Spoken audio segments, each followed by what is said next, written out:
जैसे विधानसभा चुनाव नजदीक आ रहे हैं, राज्य की सियासी फिजा पूरी तरह से बदलती हुई नजर आ रही है।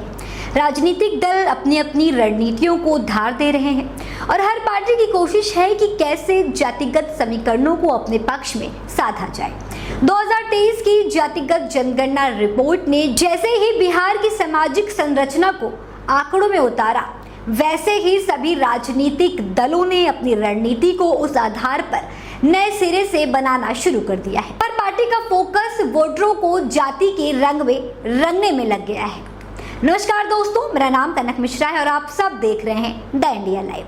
दरअसल जनगणना के मुताबिक बिहार की कुल आबादी करीब 13 करोड़ है, जिसमें सबसे ज्यादा हिंदू लगभग 10.71 करोड़ है और मुस्लिम समुदाय की संख्या करीब 2.31 करोड़ है।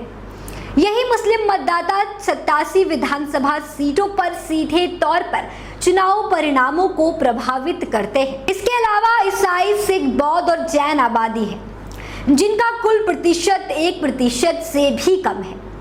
अगर बात करें जातियों की, तो यादव सबसे बड़ी सामाजिक जाति है, जिसकी संख्या 14.26% है।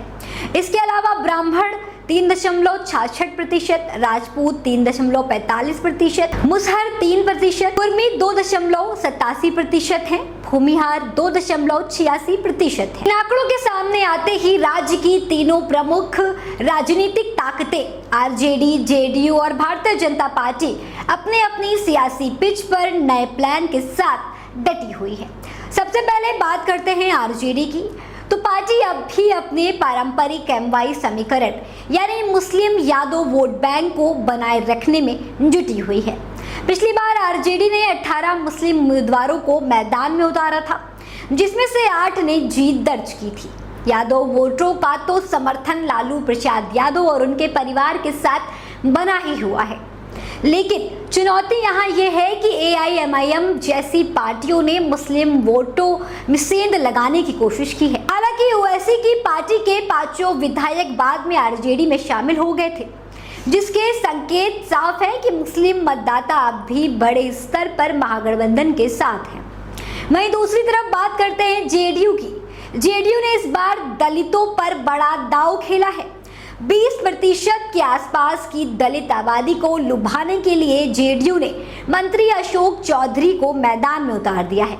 उनके नेतृत्व में भीम संसद का आयोजन किया जाएगा, जिसके जरिए दलित समुदाय को जेडीयू के साथ जोड़ने की कोशिश हो रही है। ये कोई नया प्रयास नहीं है दोस्तों, इससे पहले भी नीतीश कुमार ने महादलित और दलित वर्ग का वर्गीकरण कर राजनीतिक समीकरण बनाने की कोशिश की थी। इस बार भी यही रणनीति अपनाई जाएगी, यानी जिसकी संख्या ज्यादा उसी के लिए ज्यादा सियासी ध्यान। बात करते हैं बीजेपी की, तो पार्टी इस बार सिर्फ अपने पारंपरिक स्वर्ण और अति पिछड़ा वोट बैंक तक सीमित नहीं रहने वाली है। इस बार उनकी नजर भी एमवाई समीकरण में सेंध लगाने पर है। बीजेपी ने इस खास रणनीति की जिम्मेदारी केंद्रीय मंत्री नित्यानंद राय और पूर्व केंद्रीय मंत्री शाहनवाज हुसैन को सौंपी है।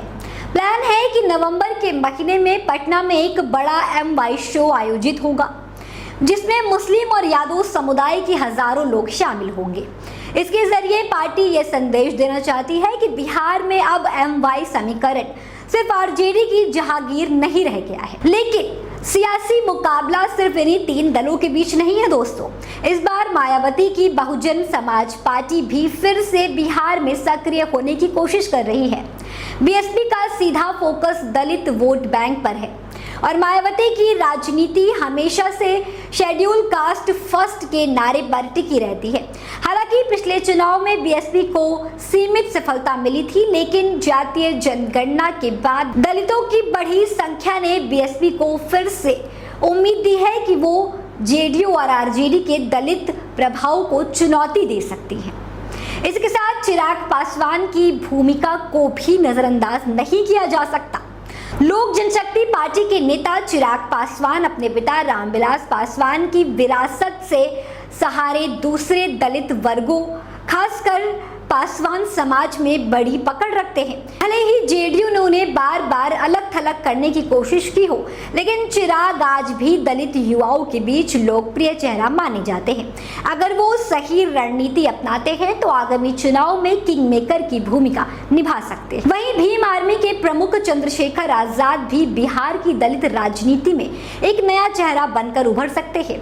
भले कि अभी उनका संगठन मुख्य रूप से उत्तर प्रदेश में सक्रिय है, लेकिन चंद्रशेखर की राजनीति आक्रामक दलित चेतना और सामाजिक न्याय पर आधारित है, जो बिहार के दलित युवाओं को अपील कर सकती है। अगर उन्होंने बिहार में अपने संगठन को चुनावी मोड में डाला तो जेडीयू और बीएसपी दोनों के लिए चुनौती खड़ी हो सकती है। कुल मिला के दोस्तों, बिहार की राजनीति एक बार फिर जातीय गणना और समीकरणों की जोड़ घटाव पर आकर टिकी हुई है। जो जाति साधेगा वही सत्ता की सीढ़ी चढ़ेगा, यही है हर पार्टी का मंत्र। अब देखना है कि क्या जनता इस बार फिर जातियों के नाम पर वोट देगी या अब की बार एजेंडा बदलेगा। यह सवाल होगा काम किसने किया। अब देखने वाली बात यह होगी कि इन जातिगत आयोजनों, सम्मेलनों और समीकरणों का असर 2025 के विधानसभा चुनाव में कैसे दिखेगा। क्या जनता एक बार फिर जाति के नाम पर वोट देगी या अब की बार पूछेगी कि काम किसने किया है। आप सभी को क्या लगता है दोस्तों, बिहार विधानसभा चुनाव में इस बार किसके सर ताज सजने वाला है? हमें कमेंट में जरूर बताएं और ऐसी खबरों के लिए देखते रहें द इंडिया लाइव।